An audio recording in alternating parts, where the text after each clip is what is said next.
Hello everyone.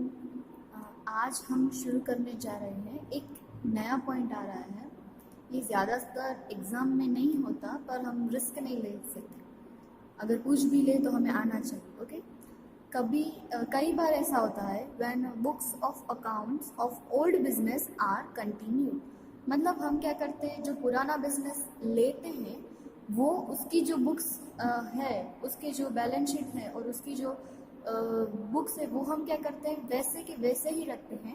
सिर्फ उसमें जो चेंजेस आया होता है वही हम अपने बुक्स में करते हैं। बाकी जो भी होगा वो हम क्या करेंगे, जो पुराना होगा वही हम अपने में लेके आएंगे।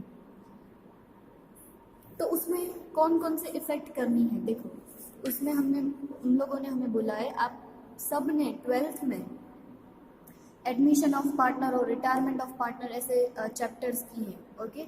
सो उसके रिलेटेड ही ये है। उसमें हमें क्या करना है, देखो, if assets and the liabilities taken over by the purchasing company are revalued, then profit and loss adjustment account or revaluation account will be prepared and the profit or loss on such a revaluation will be transferred to partners capital account in a case of partnership firm or the shareholders account if vendor is a company।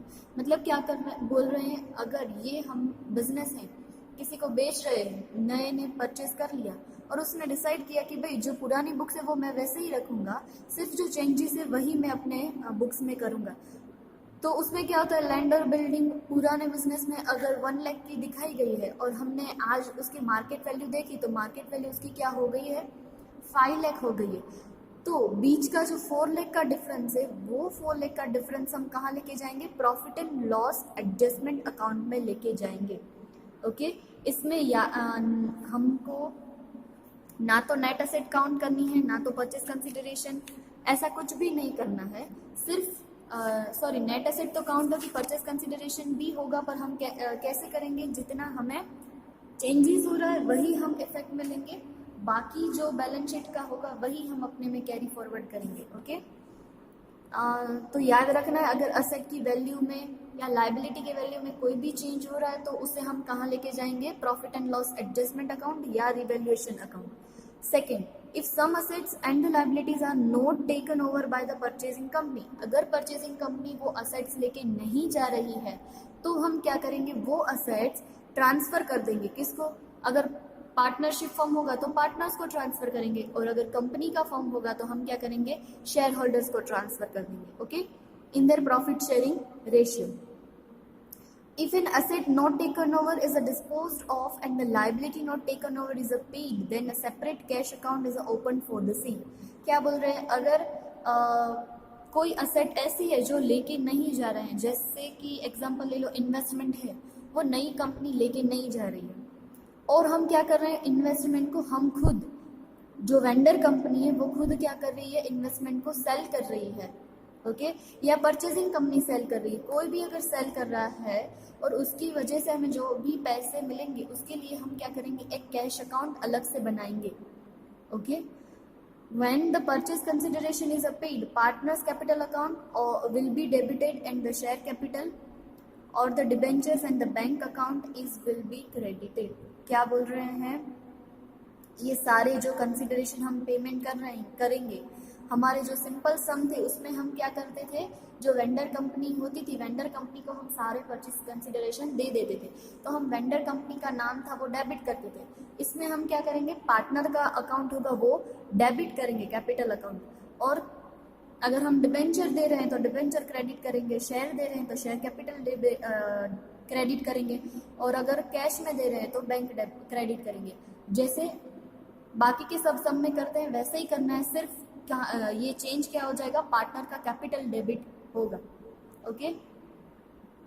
Generally ऐसे सम के आपको ऐसे sums नहीं पूछे जाते हैं, फिर भी एक बार हमें पता होना चाहिए कि अगर ऐसे सम आए तो हमें क्या करना होगा। उसका इलिस्ट्रेशन 7 हमें ऐसा एग्जाम्पल दिया है। The following is the balance sheet of Mr X and Y at 31 March 2011। That means X और वाई की पार्टनरशिप है, पार्टनरशिप फर्म है। ओके। हमें बैलेंस शीट में दिया गया है कैपिटल्स एंड एसेट्स, सारी इंफॉर्मेशन है। उसके नीचे क्या बोल रहे हैं, X and Y share a profit and losses equally, उनका प्रॉफिट शेयरिंग रेशियो है इक्वली इन, यानी कि 1:1. On 1st April 2010, XY Limited purchased business of Messrs. Mr. X and Y for 1,60,000. 1,60,000 में हम क्या कर रहे हैं, परचेज कर रहे हैं, X और Y लिमिटेड कंपनी है वो. सो 1,60,000 वो हमारी क्या है, परचेज कंसिडरेशन है. The purchase price is to be the paid in a form of a shares of 10 each, credited as a 8 rupees paid. The company does not take over the investment and the mortgage loan. Investment और mortgage loan लेके नहीं जा रहे हैं. The company decide to revalue the asset as a under. Assets की revaluation दी गई है, land, building, machinery, and बोला है create a provision for the debtors 5%. Yes, ये चीज याद रखना. A worker has a claim 2,000 for accident and the company has accepted the claim. Worker का क्लेम हुआ है 2,000 का, तो यहाँ हम ऊपर देखेंगे कि वर्कर्स कंपनसेशन फंड है या नहीं है. अगर कंपनसेशन फंड होगा तो हम वहां से देंगे, पर यहाँ कंपनसेशन फंड नहीं है, यानी ये हमारी क्या क्रिएट हो रही है, लाइबिलिटी क्रिएट हो रही है, क्योंकि एक्सीडेंट हुआ है उसके ऊपर हमें क्या करने पड़ेंगे, पैसे देने पड़ेंगे.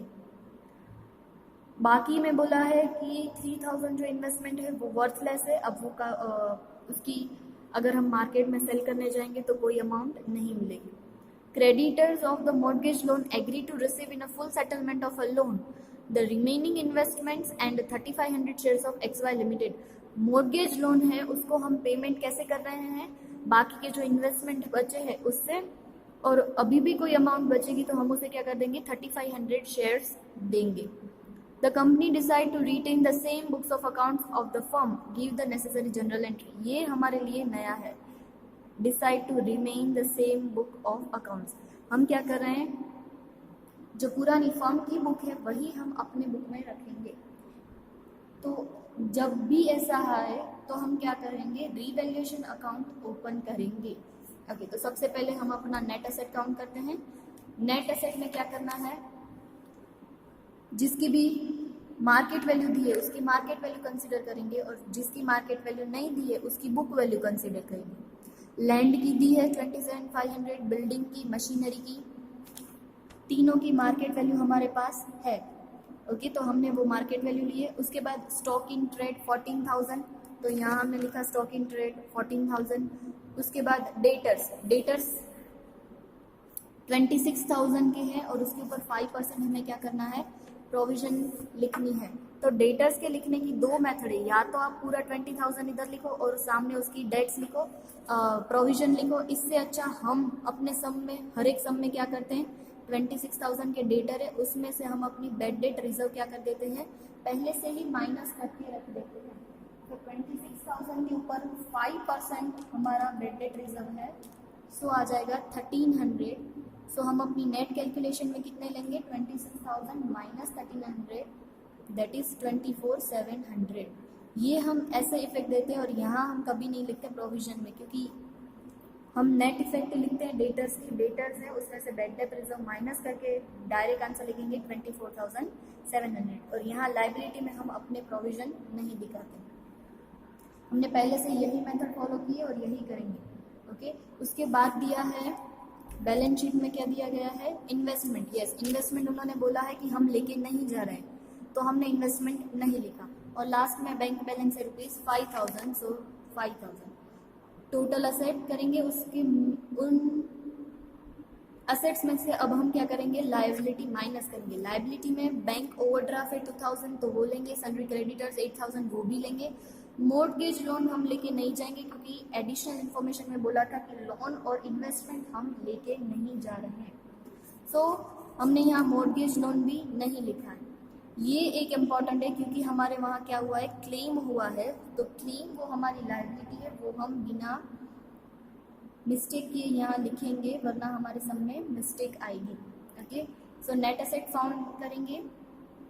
असेट्स में से लायबिलिटी माइनस करके जो आंसर आएगा वो मिलेगा 1,34,200.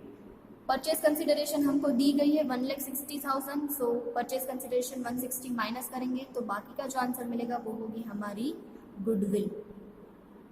ओके, तो ये हमारी कैलकुलेशन हुई नेट एसेट की और परचेज कंसिडरेशन की, जो वैसे तो हम ये हर एक सम में करते हैं, वैसे ही करना है। जो डिफरेंस आएगा वो होगा जनरल एंट्री का। जनरल एंट्री में हम पुराने जो सम थे उसमें क्या करते थे, पहले बिजनेस परचेज अकाउंट डेबिट करते थे और टू वेंडर्स अकाउंट क्रेडिट करते थे। पर इसमें ये एंट्री नहीं होगी क्योंकि पुरानी जो है वही हम बिजनेस की बुक से वो कंसिडर कर रहे हैं, वही हम अपने बिजनेस में लेके जा रहे हैं। सो फर्स्ट एंट्री नहीं होगी। सिर्फ याद रखना है जितने असेट्स में चेंजेस आ रहे हैं, जितनी लाइबिलिटी में चेंजेस आ रहे हैं, वही हम अपने बिजनेस में लेके जाएंगे। अगर आपको 12th का कॉन्सेप्ट अगर याद ना हो तो मैं आपको फिर से वापस से याद दिला दूं। अगर कोई भी असेट की वैल्यू बढ़ती है, असेट्स ऑलवेज डेबिट होती है, तो असेट की वैल्यू बढ़ती है तो हम क्या करते हैं, asset account debit to P&L adjustment account credit. अगर असेट की वैल्यू डिक्रीज होती है, असेट्स वैसे होती तो डेबिट है पर उसकी अमाउंट क्या हो रही है, डिक्रीज हो रही है। डिक्रीज हो रही है तो हम क्या करेंगे, असेट को क्रेडिट कर देंगे, उतनी असेट हमारी कम हो जाएगी, तो डेबिट कौन होगा, P&L एडजस्टमेंट। वैसे ही अगर लाइबिलिटी कोई हमारी बढ़ती है, अगर लाइबिलिटी बढ़ती है तो लाइबिलिटी होती क्या है, क्रेडिट ही होती है, तो क्रेडिट में ही इंक्रीज करेंगे टू लाइबिलिटी अकाउंट, तो डेबिट होगा P&L एडजस्टमेंट अकाउंट। और अगर हमारी लाइबिलिटी कम हो रही है, लाइबिलिटी कम होगी तो हम क्या करेंगे, लाइबिलिटी क्रेडिट होती है पर हमें कम करना है तो उसको रिवर्स इफेक्ट करके उसको डेबिट कर देंगे, इतनी लाइबिलिटी हमारी कम हो जाएगी तो क्रेडिट हो जाएगा P&L एडजस्ट। ये हमारा 12th का कॉन्सेप्ट है। ओके, अगर याद ना आए तो फिर से एक बार देख लेना। तो उसके हिसाब से ही हम अब अपनी एंट्रीज करेंगे। सबसे पहले लैंड और बिल्डिंग की जो थी वो वैल्यू बढ़ रही है, so land account debit, building account debit कितना, जितना बढ़ रहा है उतना ही लिखेंगे। कैसे डिसाइड करेंगे, देखो बैलेंस शीट में 20,000 की है और एडजस्टमेंट में बोला है 27,500, तो कितना डिफरेंस आया, 7,500 जो हमारी बिल्डिंग की वैल्यू बढ़ी है। सो लैंड अकाउंट डेबिट, उसके बाद बिल्डिंग 30,000 है और यहाँ 40,000 यानी 10,000 का क्या हुआ है, इंक्रीमेंट हुआ है। सो दोनों की एंट्री साथ में कर दिए, land account debit 7,500, building account debit 10,000 to revaluation, sorry P&L adjustment या रिवैल्यूएशन कोई भी लिखो सही होगा, 17,500। उसके बाद देखते हैं असेट की वैल्यू कोई डिक्रीज हुई है,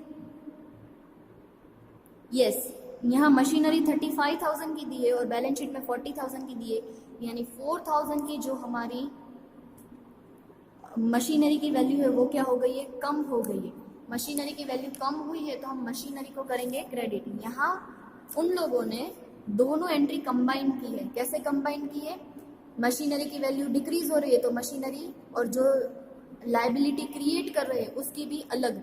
अगर आपको ऐसे नहीं आ रहा है तो आप क्या करेंगे, सेकेंड एंट्री को दो पार्ट में डिवाइड कर देंगे। एक आएगा P&L एडजस्टमेंट अकाउंट डेबिट, ये मैं क्या कर रही हूँ, मशीनरी की वैल्यू जो क्या हुई है, डिक्रीज हुई है, उसकी एंट्री कर रही हूँ। ओके 5,000, ये हो गई सेकेंड एंट्री। मैंने क्या किया, मशीनरी की वैल्यू डिक्रीज की। असेट्स ऑलवेज डेबिट होती है पर अगर उसकी वैल्यू में क्या हो रहा है, डिक्रीज मतलब कम हो रही है उसकी वैल्यू, तो उसे क्रेडिट कर देंगे, तो बाकी जो बचा P&L एडजस्टमेंट उसको डेबिट करेंगे। ये एंट्री हो गई। अब देखते हैं कोई लाइबिलिटी क्रिएट होती है, कोई प्रोविजन क्रिएट होती है या नहीं। तो इन्फॉर्मेशन में उन्होंने बोला था कि हमें बैड डेट रिजर्व भी क्रिएट करना है और 2,000 का एक्सीडेंट क्लेम था वो भी हमें करना है। तो अगर लाइबिलिटी क्रिएट होती है, कोई भी प्रोविजन क्रिएट होती है, तो हम क्या करते हैं, लाइबिलिटी और प्रोविजन क्रेडिट होता है तो उसको क्रेडिट ही रखते हैं।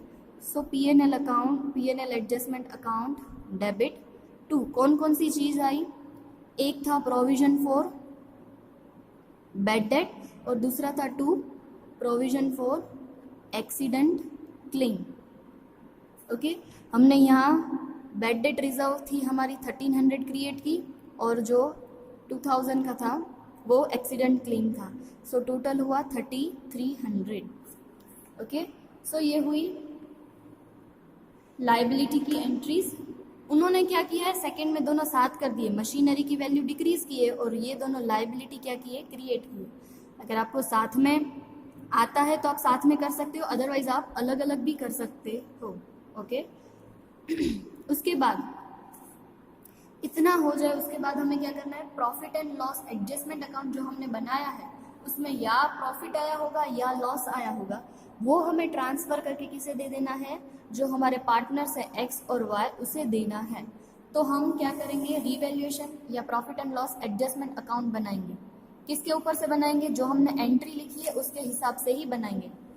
पहली एंट्री हमारी थी profit and loss account credit था, तो profit and loss adjustment account credit side आके डेबिट एंट्री के नाम लिखेंगे, by land account debit 75 and by building account 10,000। Okay, उसके बाद एंट्री थी हमने लिखी थी profit and loss adjustment account debit to machinery account, तो profit and loss adjustment account debit side आया 5,000 टू मशीनरी अकाउंट। ओके, उसके बाद लायबिलिटी क्रिएट की थी, तो profit and loss adjustment account debit to bad debt, doubtful debt के लिए हमने प्रोविजन की थी वो, और एक्सीडेंट क्लेम के लिए की थी वो।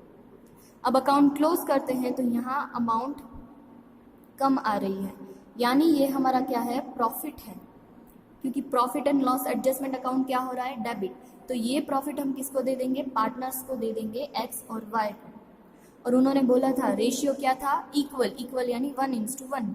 ओके, सो ये दोनों हम, ये 4600 दोनों पार्टनर्स को हमने दे दिया, जो क्या था, profit and loss adjustment account का प्रॉफिट था। तो एंट्री क्या आएगी, profit and loss adjustment account debit to X capital और टू वाई कैपिटल। ओके, उसके बाद गुडविल, गुडविल भी किसकी है, पुराने पार्टनर्स की है, हमारी नहीं है। तो हमने परचेज कंसिडरेशन में से गुडविल माइनस करके जितनी भी अमाउंट आई, कितनी अमाउंट आई थी हमारी, 25,800। तो गुडविल अकाउंट डेबिट, क्योंकि गुडविल इतनी हमारी बढ़ रही है, क्रिएट हो रही है, तो गुडविल अकाउंट डेबिट टू, ये किन दोनों की वजह से थी, एक्स और वाई की वजह से थी, तो उसके कैपिटल में हम क्या कर देंगे, क्रेडिट कर देंगे in the ratio of 1:1। Clear, yes. जैसे प्रॉफिट हुआ तो हम किसको दे रहे हैं, एक्स और वाई को दे रहे हैं। वैसे ही अगर इन्वेस्टमेंट में हमें क्या बोला था, लॉस हुई है, 3,000 के इन्वेस्टमेंट है, वो क्या हो गए हैं, वर्थलेस हो गए, अब उसकी कोई वैल्यू हो नहीं रही है, तो वो इन्वेस्टमेंट भी कौन लेके जाएगा, एक्स और वाई ही लेके जाएंगे। क्योंकि अगर कोई फायदा हो रहा है तो वो पार्टनर्स लेके जा रहे हैं, तो वैसे ही अगर कोई लॉस हो रही है तो वो भी कौन लेके जाएगा, पार्टनर्स ही लेके जाएंगे। ओके, तो हम क्या करेंगे, इन्वेस्टमेंट अकाउंट की वैल्यू कम हो गई है, तो इन्वेस्टमेंट हमारी असेट है, होती डेबिट है, पर अब उसकी वैल्यू कम हो गई है, तो उसको हम कर देंगे क्रेडिट 3,000 से, और बाकी ये अमाउंट है वो कौन लेके जाएगा, पार्टनर्स। तो partners capital account debit in the ratio of 1:1। Okay, अब बारी आती है मॉर्गेज लोन के बारे में। मॉर्गेज लोन में उन्होंने क्या बोला था कि मॉर्गेज लोन हम कैसे रीपेमेंट करते हैं, रीपेमेंट करने के लिए जो बाकी के इन्वेस्टमेंट बचे थे वो, और 3500 के हम शेयर दे रहे हैं एज ए 8 पर शेयर। मैंने आगे भी बोला था, फिर से वापस बोल रही हूँ, शेयर 10 रुपए का है, पर पेड अप कैपिटल कितनी है, 8 रुपए के ही है, तो 8 रुपए ही हम इक्विटी शेयर कैपिटल में लेके जाएंगे, 10 रुपए लेके नहीं जाएंगे। जितनी पेड अप कैपिटल होगी उतनी ही हम इक्विटी शेयर कैपिटल में लेके जाएंगे, उससे ज़्यादा नहीं। ओके, तो मॉर्गेज लोन कितने की है, 45,000 की है। तो हम यहाँ हम इसको डिफरेंशिएट करके दिखा देंगे। 45,000 की मॉर्गेज लोन है, उसमें से हम आधे उनको इन्वेस्टमेंट दे रहे हैं और बाकी के हम उनको शेयर दे रहे हैं। इन्वेस्टमेंट कितने की देंगे, 27,000, क्योंकि टोटल 30,000 के थे, उसमें से 3,000 की वैल्यू अब उसकी क्या हो गई है, वर्थलेस, अब नहीं है, सो 27,000।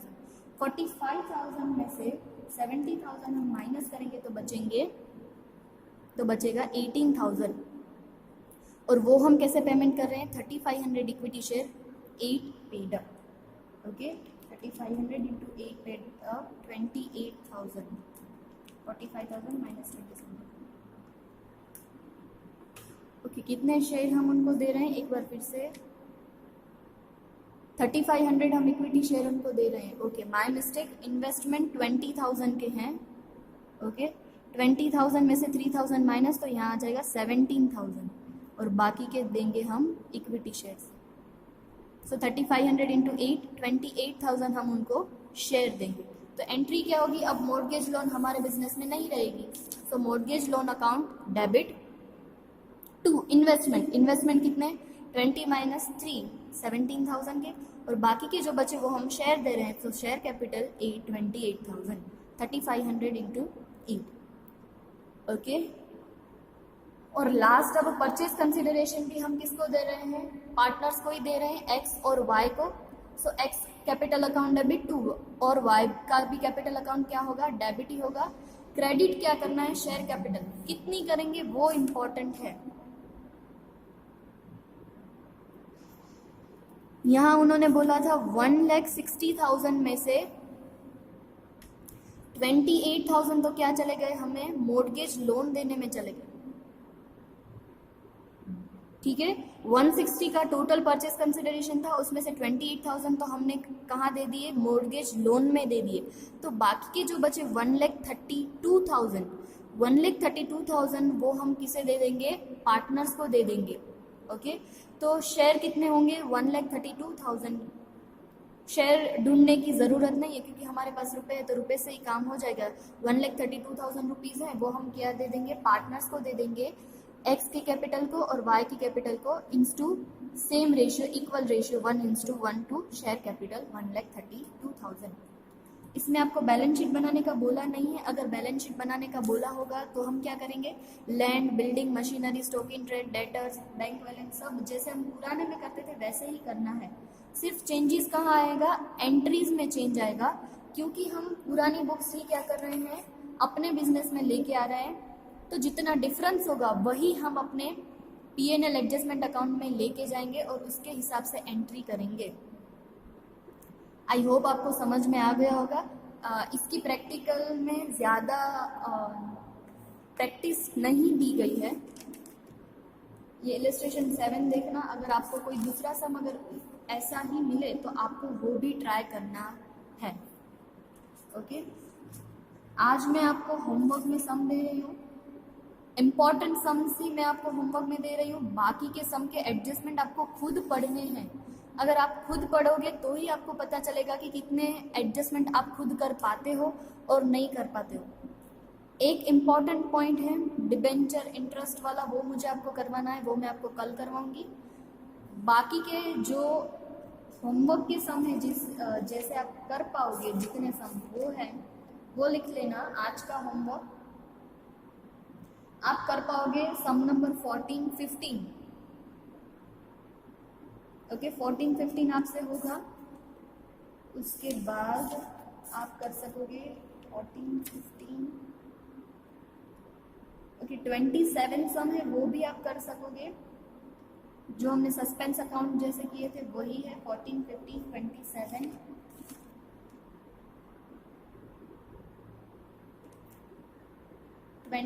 आज आपको 4 सम में होमवर्क में दे रही हूँ, 14, 15, 22 और 27।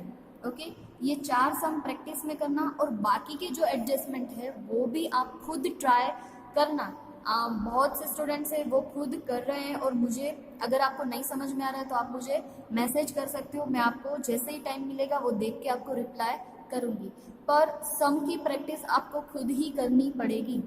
मैं ज़्यादा से ज़्यादा सम इलस्ट्रेशन करवा सकती हूँ और जितने इंपॉर्टेंट सम है वो मैं करवा सकती हूँ। बाकी के सम आपको खुद ट्राई करने होंगे।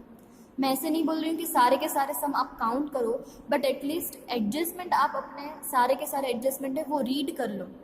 कोई भी एक चीज़ ऐसी आए कि ये हमें नहीं समझ में आ रही है तो वो आप ग्रुप में ही डालो, तो एक के साथ सबके डाउट क्या हो जाए, सॉल्व हो जाए। ओके, कल एक ही अब नया पॉइंट मेरे हिसाब से बाकी रह रहा है, वो मैं कल आपको करवाऊंगी। आज आपको 14, 15, 22 और 27 सम ट्राई करने हैं और इलस्ट्रेशन 7। ओके, इस वीक सैटरडे तक ये हमारा चैप्टर ख़त्म हो जाएगा। सैटरडे को हम अपना एक लाइव सेशन भी ले लेंगे जिसमें हम किसी का भी कोई भी डाउट होगा तो हम वो क्लियर कर लेंगे। कल और एक वीडियो भेजूंगी जिसमें एक नया पॉइंट आएगा, वो आप सबको देखना है। और उसके बाद सैटरडे को हमारा लाइव सेशन होगा और लाइव सेशन के बाद ये चैप्टर हमारा कंप्लीट हो जाएगा। सो आपको टाइम मिल रहा है, सैटरडे तक का टाइम है, आप सैटरडे तक देख लेना। कोई भी अगर डाउट हो तो हम सैटरडे को डाउट सॉल्विंग में सारे डाउट्स सॉल्व कर लेंगे। Okay, thank you.